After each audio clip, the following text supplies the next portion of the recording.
여러분 지금 당장 어딘가 여행을 떠날 수 있다면 혹시 어디로 가고 싶으신가요? 조용필 씨가 이런 노래를 불렀죠.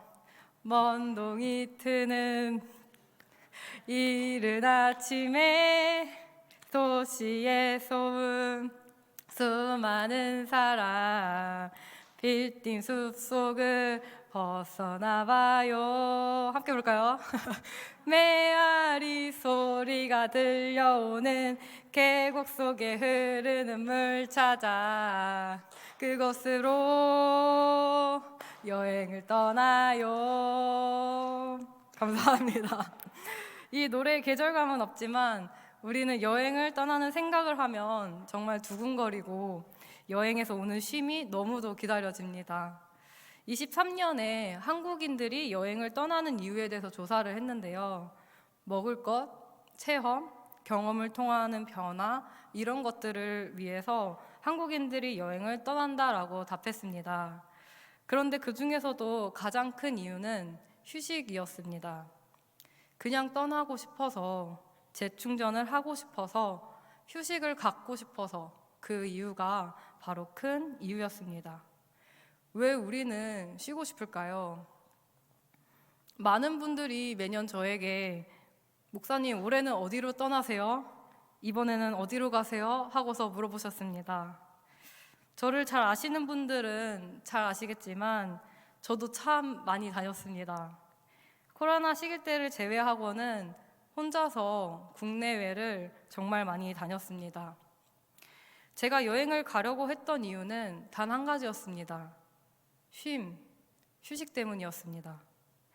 그리고 한국어가 아닌 다른 언어가 들리는 통용되는 나라에 떨어지면 그곳에서 느껴지는 새로움과 그 외로움이 참 좋았습니다.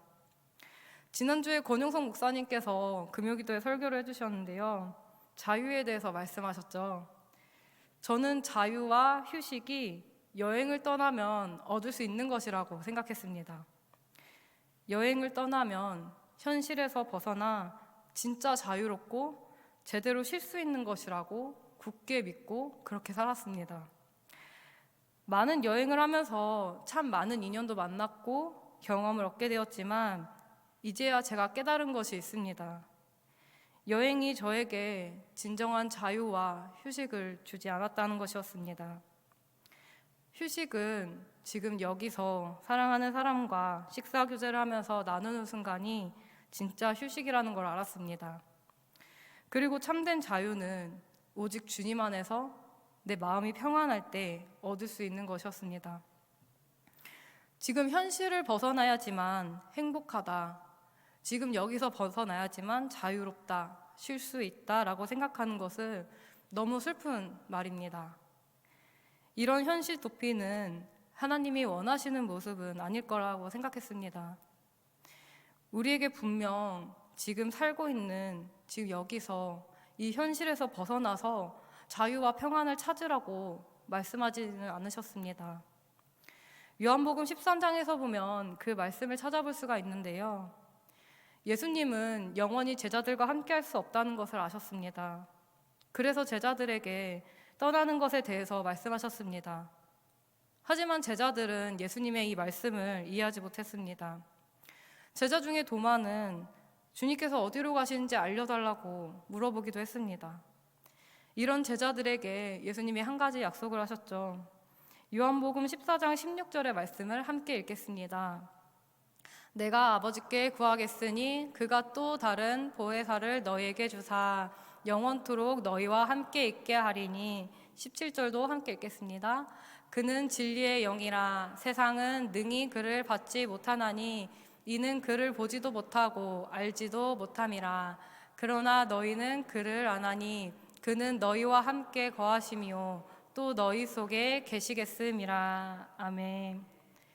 하나님 아버지께 구해서 보혜사 성령님을 보내주신다 하셨습니다. 그리고 보혜사 성령님이 제자들과 영원히 함께 하시며 그들의 속에 함께 계실 것이라고 말씀하셨습니다. 이 말씀은 제자들이 있는 먼 미래에 혹은 제자들이 죽어서 만나게 될 보혜사 성령님이 아닙니다.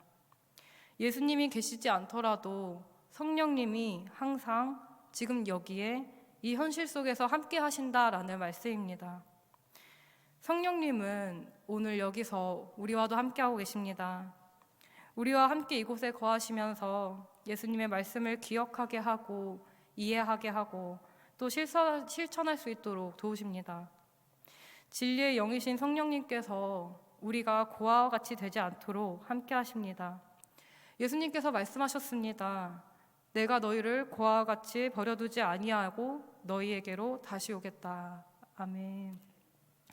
그러니 지금 삶이 고통스럽고 너무나 바쁘고 내 맘 같지 않더라도 이 삶은, 우리의 현실은 꼭 벗어나야 하는 곳이거나 하나님의 꿈이 떨치지도 못하는 그런 곳이 아닙니다. 우리는 지금 여기에서 성령님과 함께 예수님을 기억하고 이해하고 말씀을 실천하며 살아가야 합니다. 그럴 때 하나님 나라가, 그 나라의 참 평안이 우리 안에 있을 것을 믿습니다. 예수님께서 보내주신 성령님은 우리를 가르치시고 거듭나게 하시고 선한 길로 인도하시기 위함도 있지만, 성령님이 우리와 함께 하시는 이유는 평안을 주시기 위해서입니다. 요한복음 16장 27절에서 말씀하십니다. 함께 읽어보겠습니다. 이는 너희가 나를 사랑하고 또 내가 아버지께로부터 온 줄 믿었으므로 아버지께서 친히 너희를 사랑하심이라. 사실 제가 적은 말씀하고는 다른데요. 제가 대신하여 요한복음의 16장의 말씀을 읽어드리겠습니다. 예수님께서 이런 말씀을 하셨습니다. 평안을 너희에게 끼치노니 곧 나의 평안을 너희에게 주노라. 내가 너희에게 주는 것은 세상이 주는 것과 같지 아니하니라. 너희는 마음에 근심하지도 말고 두려워하지도 말라.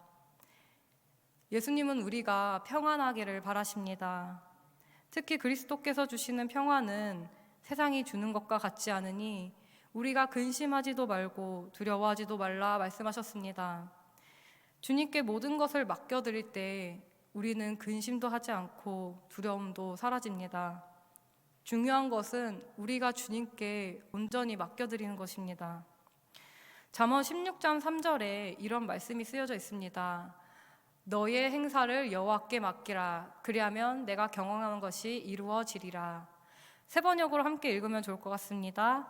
내가 하는 일을 주님께 맡기면 계획하는 일이 이루어질 것이다. 아멘. 주님께 맡긴다라는 것은 결과를 책임져 주실 것이라는 걸 믿고 도전하는 것이기도 합니다. 주님을 온전히 신뢰하는 것입니다. 그런데 때로는 우리가 주님께 다 맡겨드린다고 하고 우리 스스로 오해하기도 합니다.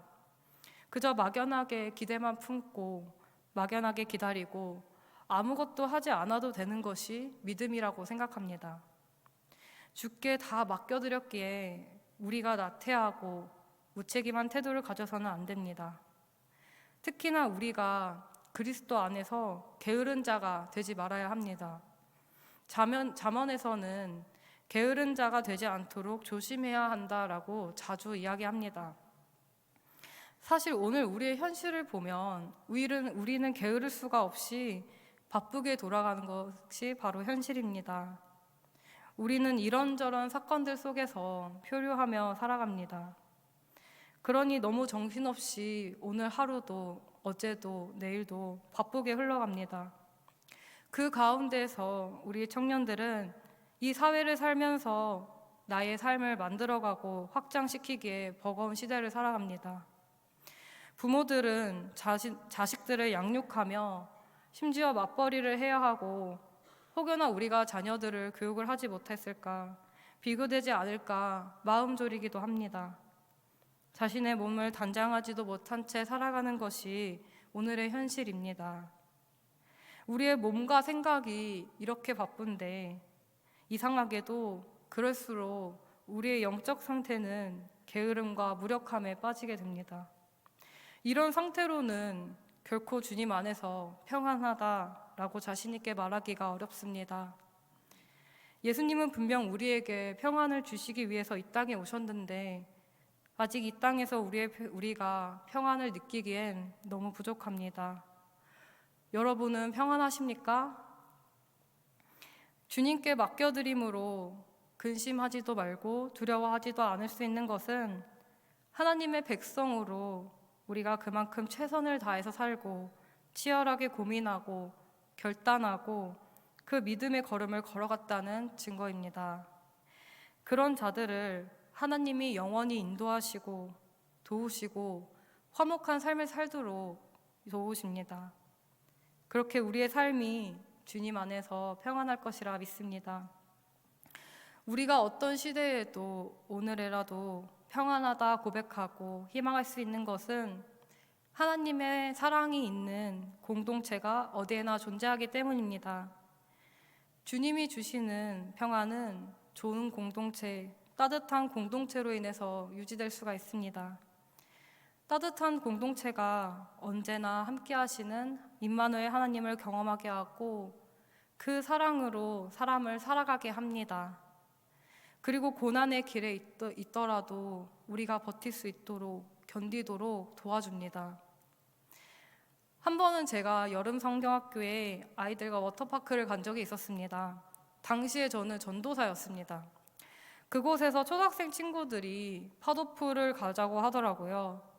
그런데 저는 사실 파도풀이 너무 싫었습니다. 물을 너무 무서워했기 때문에 파도를 타는 것이 너무 겁이 났습니다.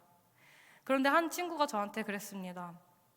전도사님, 저만 믿고 오세요. 튜브 끄시고 저희 다 같이 붙어 있으면 절대 안 무서워요.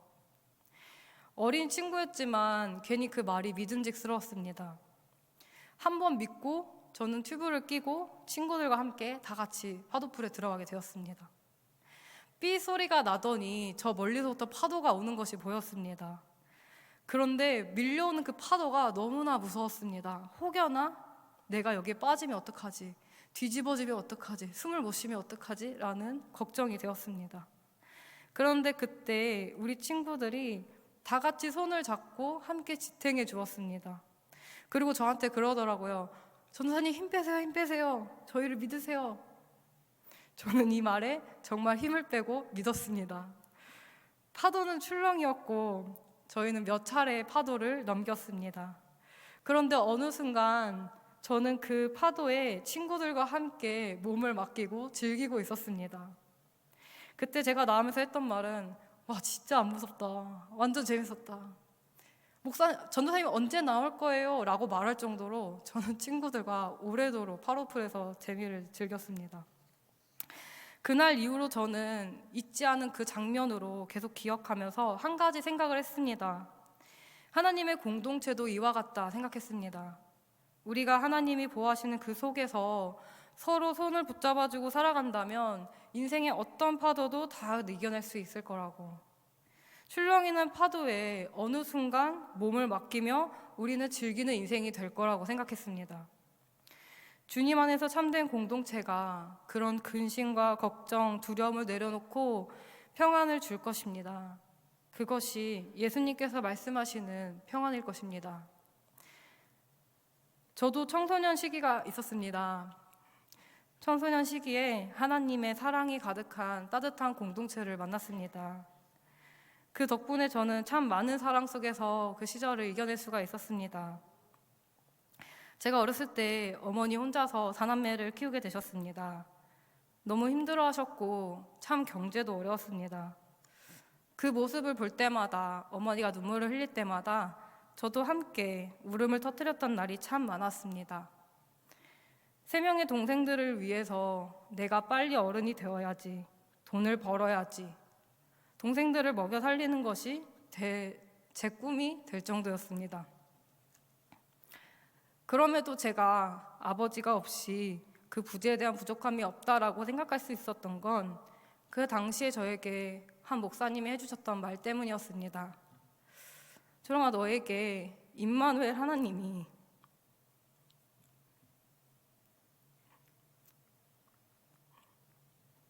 영원한 너의 아버지가 되어 주실 거야. 그렇게 말씀하셨습니다.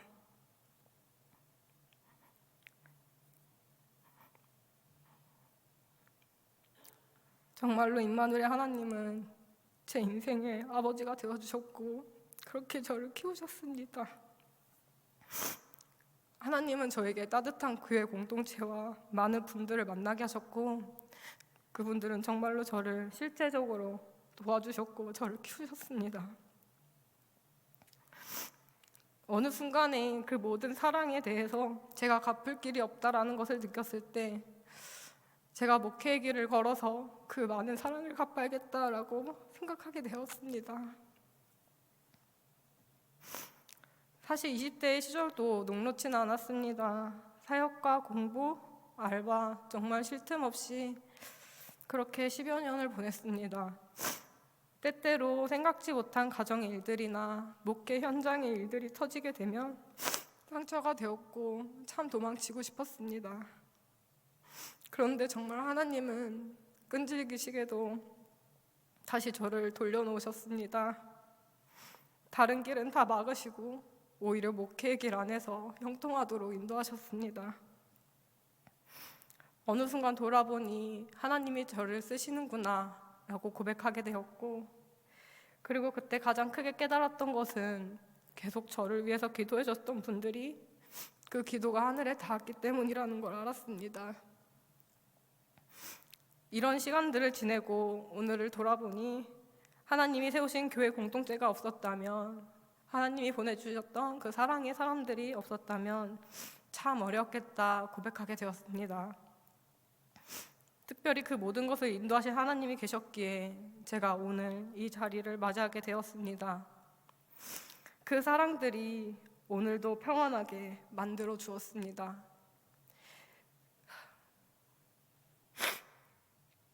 저라는 작은 존재를 끝까지 주의 사랑으로 함께 해주시고 기도해 주신 많은 분들이 다름 아닌 천사다, 때로는 그분들이 예수님이다 라는 말씀을 드리며 늘 하나님께 감사로 고백했습니다. 예수님이 저에게 평안을 주시라고 하셨던 것처럼 여기 계신 모든 분들이 저와 같은 작은 이들에게 꼭 천사와 같은 사람, 예수님과 같은 사람이 되어주시길 소망합니다. 예수님이 다시 오시는 그날까지 성령과 동행하는 우리가 그런 존재로서 살아가기를 간절히 소망합니다. 그럴 때 제가 오늘을 맞이한 것처럼 우리 주변에 있는 생명들이 평안이 있는 오늘을 선물로 받게 될 것입니다. 우리가 이렇게 살기로 결단하기 위해서 가장 먼저 여러분과 제가 주께 온전히 삶을 맡겨드려야 합니다. 하지만 때로는 하나님께 맡겨드린다 하고 우리의 마음이 조급하고 불안하고 근심과 슬픔이 가득할 때가 있습니다. 그러다 보면 우리는 다른 사람을 함께 품고 다른 사람의 손을 잡고 주님의 길을 걷는 것이 부담스러워지기도 합니다. 그런데 돌아보면 어느 순간에도 하나님의 손길이 우리에게 미치지 않은 적이 없습니다. 언제나 하나님은 우리를 위해서 일하시고 우리를 인도하고 계셨습니다. 오늘 잘먼의 말씀에서 이렇게 고백하죠. 오늘 말씀을 한 번 더 읽어보면 좋을 것 같습니다. 함께 읽겠습니다.